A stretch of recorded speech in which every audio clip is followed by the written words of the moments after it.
नमस्कार दोस्तों, मैं हूं शान और आप देख रहे हैं SR न्यूज़ गुजरात।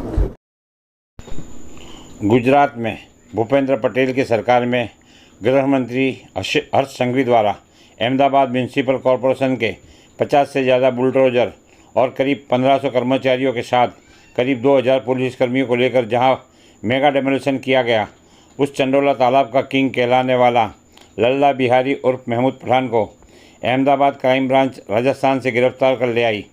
उसके बाद उस पर हुए मुकदमे में 4 दिन का रिमांड लेकर क्राइम ब्रांच पुलिस लल्ला बिहारी और उसके बेटे फैज मोहम्मद को आज अहमदाबाद के चंडोला तालाब जहां पर उसने अपना वर्चस्व जमा कर गैरकानूनी तरीके से अपना फार्म हाउस बनाया था और जहां पर सभी तरीके के गैरकानूनी काम को अंजाम दिया जाता था और 500 रिक्शा और 4 व्हीलर पार्क करने की जगह थी जहां पार्किंग किया जाता था, उसका साम्राज्य था। जहां वहां हथकड़ी पहनाकर रिकंस्ट्रक्शन के लिए पुलिस ले आई और जगह जगह पर ले जाने के बाद उसका निवेदन और उसके बेटे का निवेदन लिखा गया। फिर उसको वापस गाड़ी में बैठाकर ले गए। SR न्यूज़ गुजरात के लिए अहमदाबाद से सामान अली अड़किया की रिपोर्ट।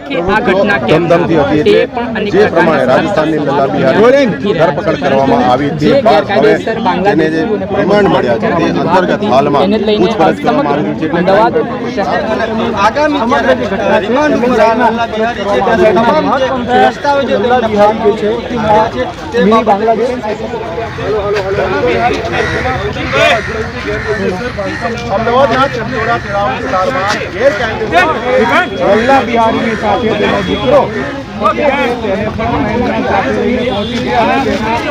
બાંધકામ હતા જે સામ્રાજ્ય એક ઊભો કરવામાં આવ્યું હતું, તે સામ્રાજ્ય ને અહીંયા ધ્વસ્ત થોડાક દિવસ પહેલા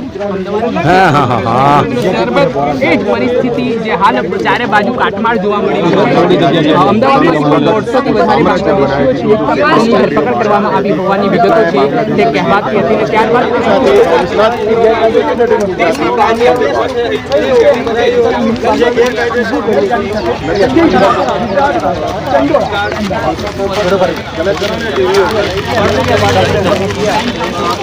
ઇન્વેસ્ટિગેશન આગળ કરવામાં આવી રહી છે અને આ તમે જોઈ પણ રહ્યા છો કે જે નેક્સસ અહીંયા ચાલતું હતું એ નેક્સસની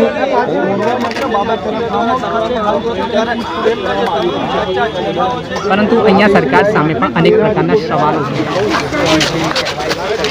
મનીષ કેબલ કાર્ડ નથી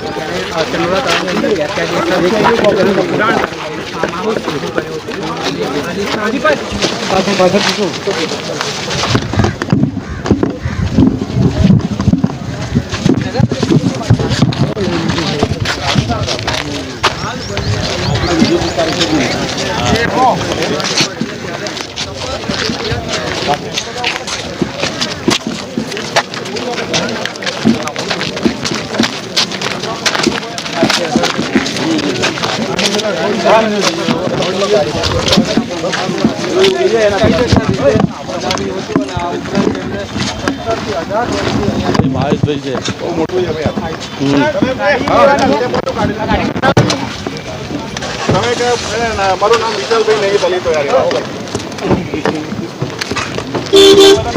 આ બધા ત્યાં ગાડી નીચે મૂકી દે, કોઈ ઠંડકમાં ધૂપ તડકાનું પાર્કિંગ હતું અહીંયા તો 100-200 પણ આવતી નહીં, અહીંયા તો 15-20 જ હતી। 15 આને કેટલા હશે આ છેલ્લે ચાલુ થયું અત્યારે 5 શરૂઆતનું બધું બાંધકામ આગળનું સ્ટાર્ટિંગમાં કે પછી લાસ્ટનું બાંધકામ અહીંયા? હા, છેલ્લે લાસ્ટ આ છેલ્લું પાર્કિંગ છે। અહીંયા 150 થી 200 ગાડીઓ પાર્કિંગ કરવામાં આવતી છે।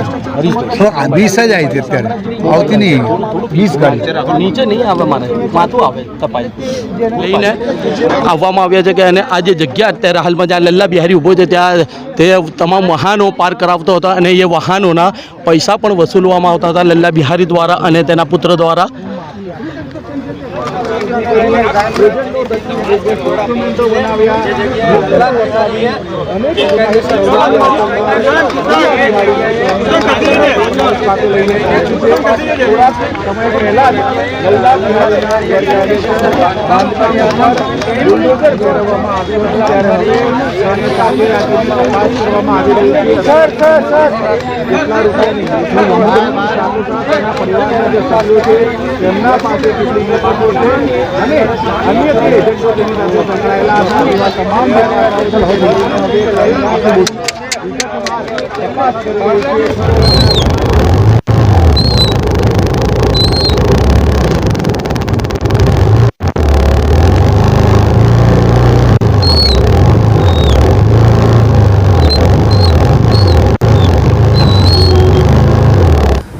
हाय नमस्कार, मैं हूं अली असगर और आप देख रहे हैं SR न्यूज़ गुजरात।